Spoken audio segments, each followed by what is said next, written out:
निकलेगा ज़मानाए आखिर अहले बिदाअत, निकलेगा ज़मानाए आखिर अहले बिदाअत, इस्लाम में नई नई बादी करे ईजाद, इस्लाम में नई नई बादी करे ईजाद।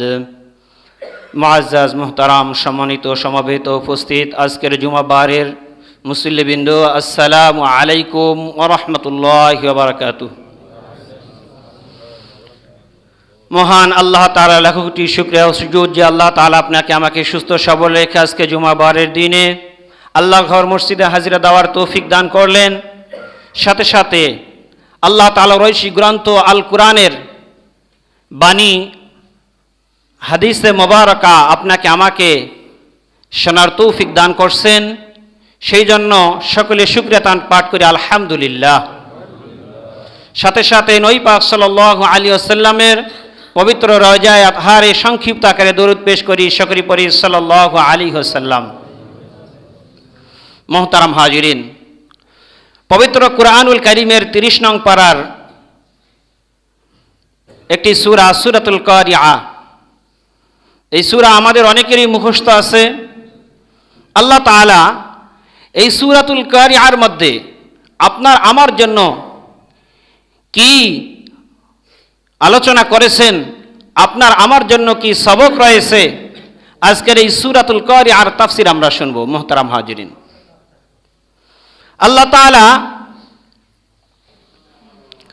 বান্দা বান্দীদেরকে তৈরি করছেন তার একত্ববাদের জন্য, তার ইবাদত বন্দেগীর জন্য। আল্লাহ তাআলার দাসত্ব ছাড়া, আল্লাহ তাআলার একত্ববাদের স্বীকারোক্তি ছাড়া আপনার আমার কারোই কোনো মুক্তি নেই। মুহতারাম হাজিরিন, আল্লাহ তাআলা কোরআনুল কারীমের মধ্যে বলেন, ওয়ামা খালাকতুল জিন্না ওয়াল ইনসা ইল্লা লিয়াবুদুন। আল্লাহ তাআলা বলেন যে আমি ওয়ামা খালাকতুল জিন্না ওয়াল ইনস, মানুষ এবং জিন জাতিকে সৃষ্টি করেছি। কেন সৃষ্টি করেছি? অহেতুক অনর্থক কাজের জন্য নয়, বেফায়দা কোনো কাজের নয়। আমি আপনি আমার সৃষ্টির পিছনে একটা উদ্দেশ্য আছে। সেই উদ্দেশ্যটা কি? ইল্লা লিয়াবুদুন। আল্লাহ তাআলা বলেন যে আমি আমার বান্দা বান্দি কে সৃষ্টি করেছি আমার ইবাদতের জন্য। সুতরাং আপনি আমি যদি আল্লাহ তাআলার ইবাদত বন্দেগী না করে মানুষের দাসত্ব করি, তাগুতের দাসত্ব করি, আপনি আমি যদি শয়তানের পিছে পড়ে যাই, শয়তানের ধোকায় পড়ে আল্লাহকে ভুলে যাই, তাহলে আপনার আমার জন্য কঠিন শাস্তির ব্যবস্থা আল্লাহ করে রেখেছেন। এই সূরাতুল কারিআর মধ্যে আল্লাহ তাআলা আপনার আমার জন্য বহুত বড় নসিহত পেশ করেছেন, বহুত বড় ধমকিও দিয়েছেন। এজন্য আজকে যে সূরাতুল কারিআর মধ্যে আলোচনা আমরা শুনবো, এই আলোচনা দিলের কান দিয়ে শুনবো, আমলের নিয়তে শুনবো, নিজের পরিবর্তনের উদ্দেশ্যে শুনবো। শুধুমাত্র প্রতি জুমায় আমরা আলোচনা শুনবো আর বাসা বাড়িতে চলে যাব, আমল করব না। মুহতারাম হাজিরিন, তাহলে এই জুমার উদ্দেশ্য আপনার আমার ব্যাহত হবে। জুমা আদায়ের জন্য আমরা যে উদ্দেশ্যে আসছি, আল্লাহ তাআলার যে উদ্দেশ্য আছে, এই উদ্দেশ্য থেকে আমরা পিছনে পড়ে যাব। এজন্য আপনাকে আমাকে সকলকেই প্রতি জুমায় যে আলোচনা হবে, আপনার আমার মনে করতে হবে যে এই জুমায় যে আলোচনা হলো, এই আলোচনা যেন আমি বুঝে আমল করতে পারি, এই নিয়তটা সকলের থাকতে হবে। মুহতারাম হাজিরিন, আল্লাহ তাআলা এই সূরাতুল কারিআর মধ্যে আপনার আমার জন্য বহুত বড় নসিহত করেছেন, ধমকিও দিয়েছেন। মুহতারাম হাজিরিন, এই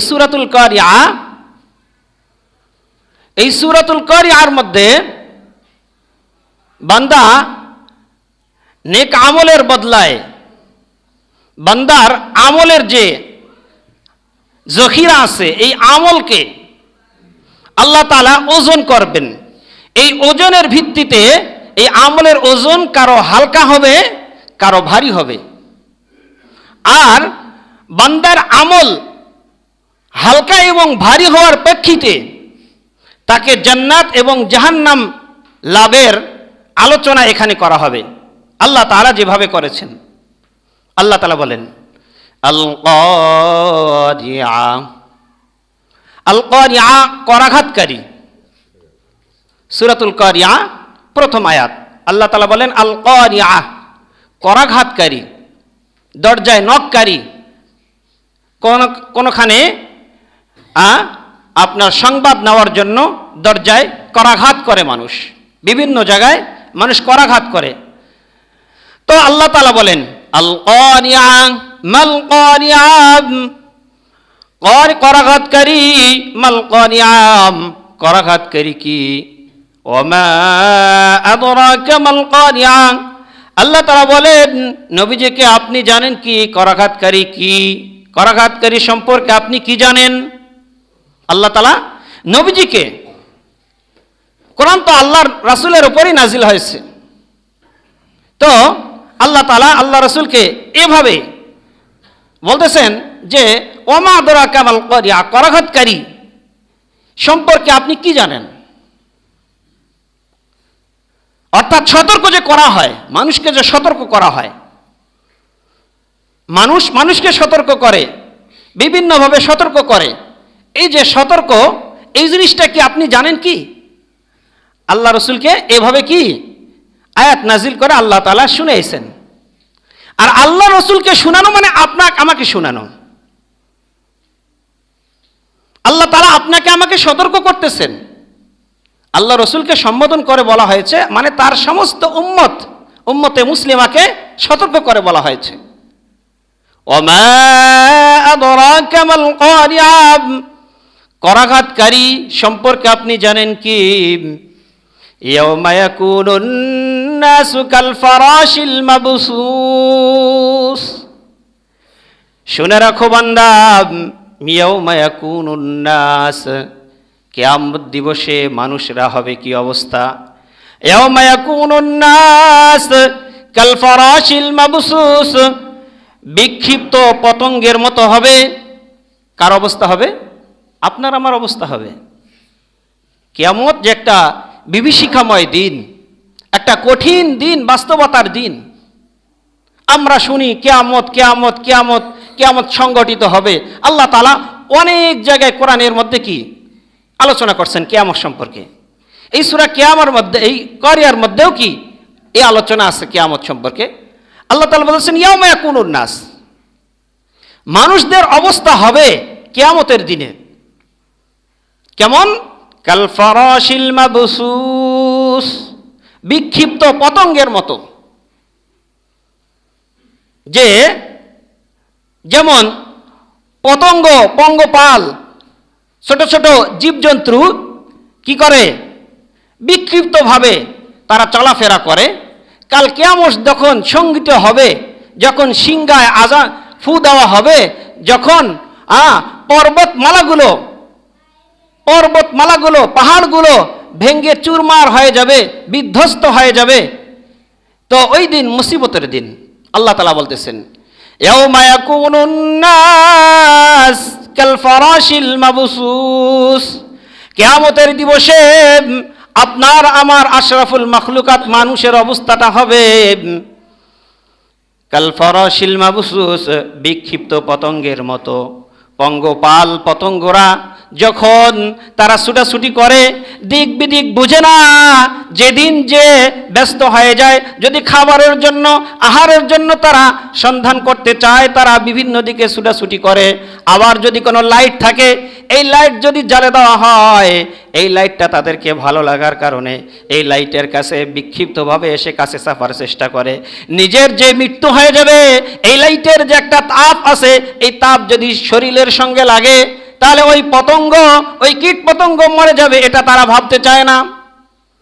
তাদের জানকে তারা উৎসর্গ করে। কাল কিয়ামতের দিবসটা এমন হবে, মানুষ যখন মুসিবতে পড়বে, কিয়ামত যখন সংগঠিত হবে মুহতারাম হাজিরিন, মানুষের অবস্থা হাহাকার হবে, আসমান জমিন সব কিছু একাকার হয়ে যাবে, গাছপালা তরুলতা সব কিছু একাকার হয়ে যাবে।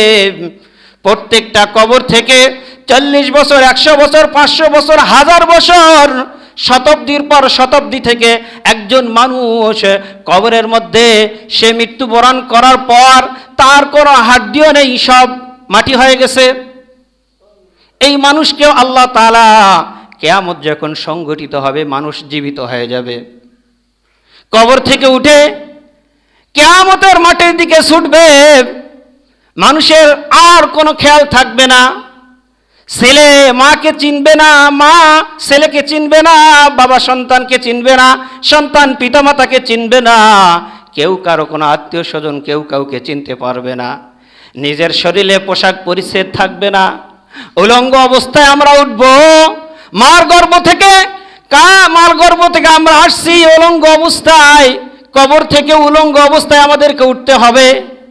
এই উলঙ্গ অবস্থায় কিয়ামতের মাঠের দিকে ছুটব। কিন্তু আপনার আমার দুনিয়ার অবস্থাটা কি?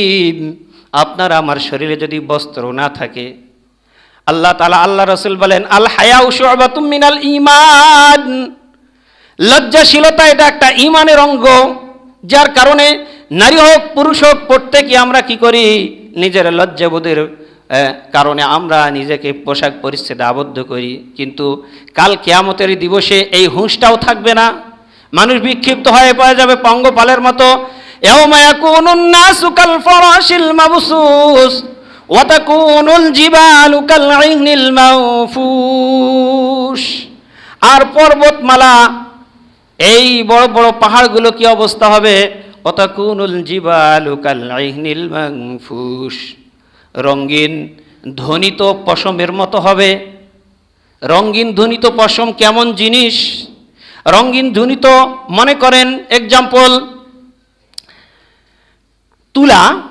তুলাকে যখন ওই কারিগররা লেপ বানাবে, যখন তোষক বানাবে, কোল বালিশ বানাবে, তখন কি করে? ওই গার্মেন্টস থেকে তুলাকে যখন আবিষ্কার করা হয়েছে, ওই তুলাটা ব্যবসায়ীর কাছ থেকে নেওয়ার পর কারিগরের কাছে আসে। ওই কারিগর কি করে? ওই তুলাকে বিভিন্নভাবে ধোলাই করে, ধ্বনিত করে, ধোলাই করে ওটাকে প্রস্তুত করে যেন কোলবালিশ বানাক আর কি আপনার যে বস্তুই বানাক না কেন আপনার আমার ব্যবহার কাজের, ওটা যেন আরামদায়ক হয়, এজন্য কি করে? ধ্বনি দেওয়া হয়, ধ্বনিত করা হয়। তো আল্লাহ তাআলা ওইভাবে উদাহরণটা দিতেছেন, কালাইহনিল মাওফুস। পর্বতমালা আজকে দেখতেছেন যে কত বড় এভারেস্ট, এটার উপরে কেউ উঠতেও পারে না, উঠতে যে অনেকে জান পর্যন্ত কুরবান করে ফেলেছে। এত বড় পাহাড়, এই পাহাড়ের ক্ষমতা, এটাকে কেউ কাটতেও পারে না।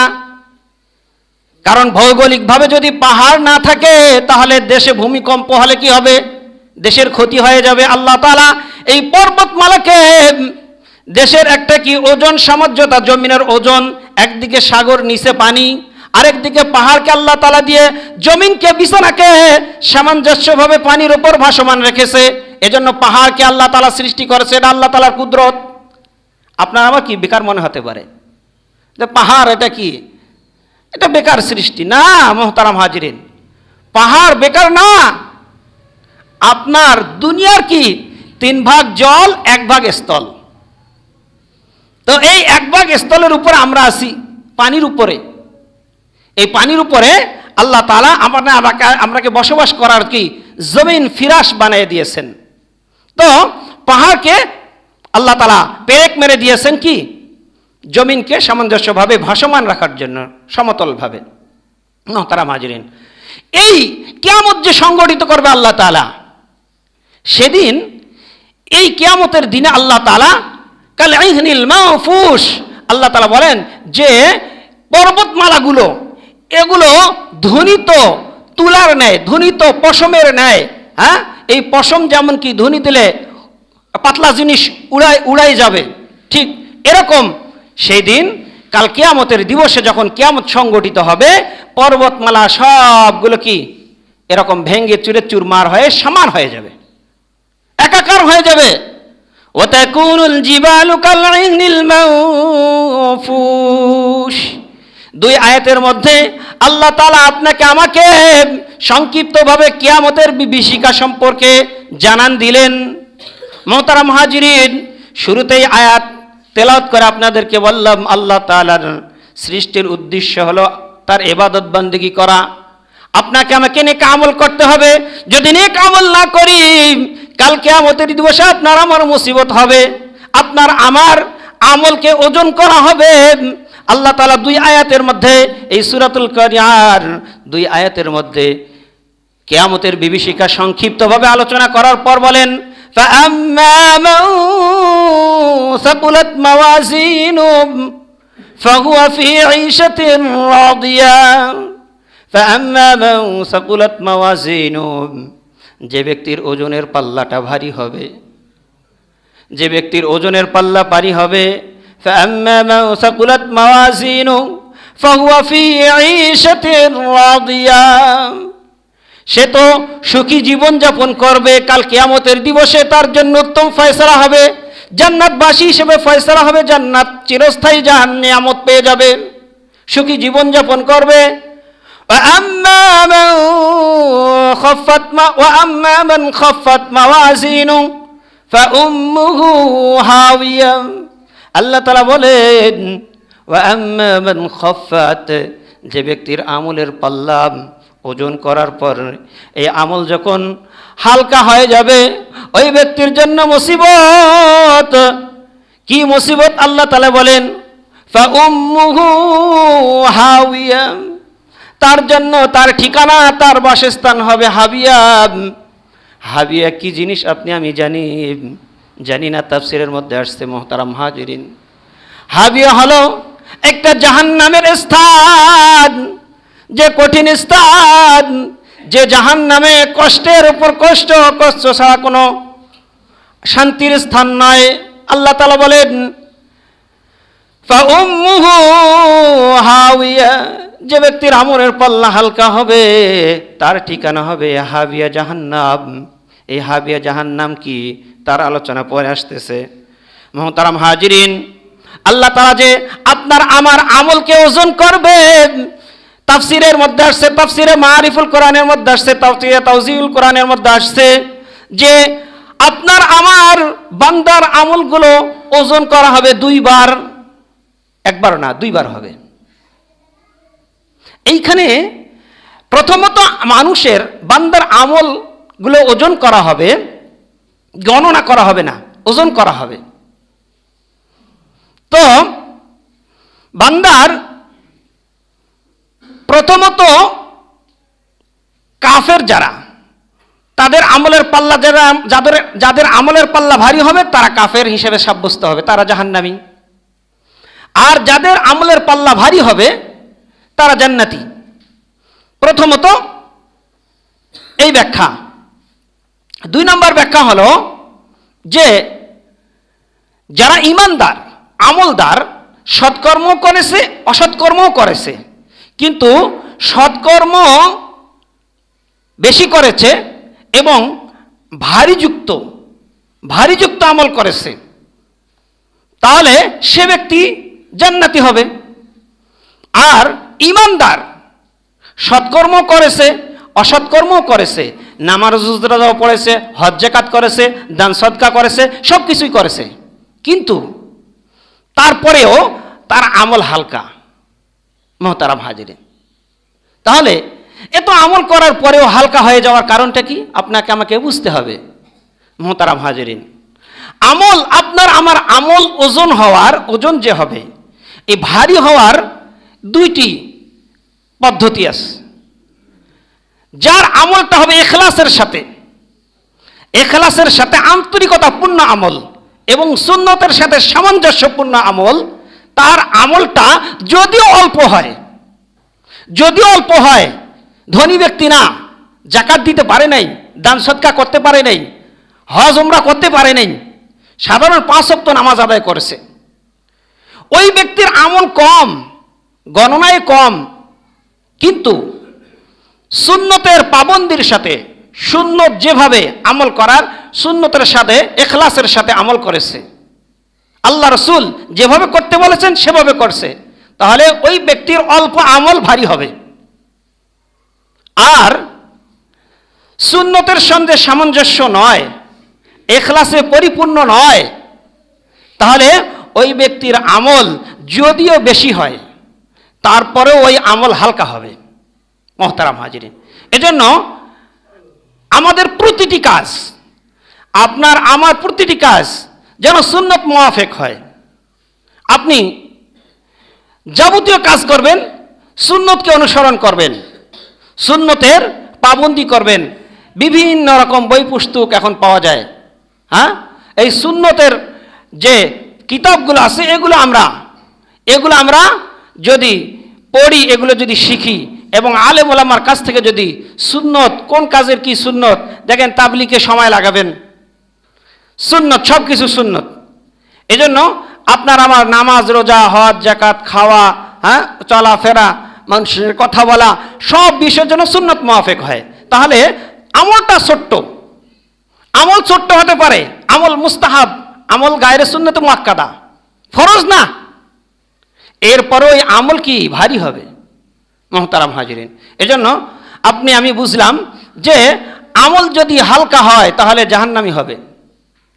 সৎকর্ম অসৎকর্ম মিশ্রিত করার পরে আমল করছে বান্দা, আবার সুন্নতের সঙ্গে সামঞ্জস্য ছিল না, ইখলাস ছিল না, তাহলে ওই আমল হালকা হয়ে গেছে, ওই আমল আপনার আমার কাজে আসবে না, হ্যাঁ, আমলের পাল্লা হালকা হয়ে যাবে। আর যদি সুন্নত মুআফিক হয় তাহলে আমলের পাল্লা ভারী হবে।